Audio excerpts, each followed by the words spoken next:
নারায়ণগঞ্জের রূপগঞ্জে তুচ্ছ ঘটনাকে কেন্দ্র করে ব্যবসা প্রতিষ্ঠানে হামলা, ভাঙচুর, লুটপাট ও ১০ জনকে কুপিয়ে জখম করার ঘটনা ঘটেছে।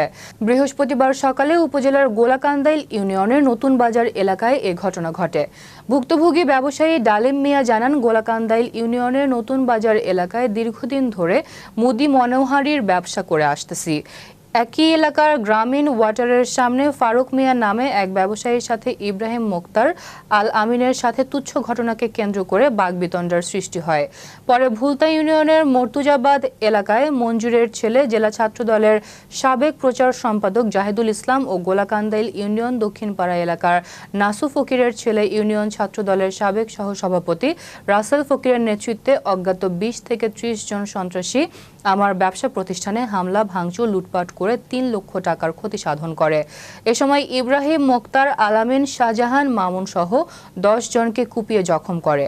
জাহিদুল ইসলাম বাবুর সাথে ফোনে যোগাযোগ করার চেষ্টা করলে তিনি ফোন রিসিভ করেননি।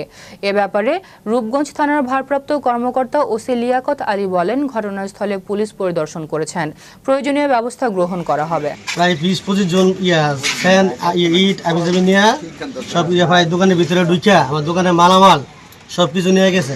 তারপরে আমি বাড়ির সাথে সাথে আমার মাথার সাথে বাড়িছে, আরে দইরা আমার পিটাইয়া আমার তোতা মোতা ভাড়াইছে।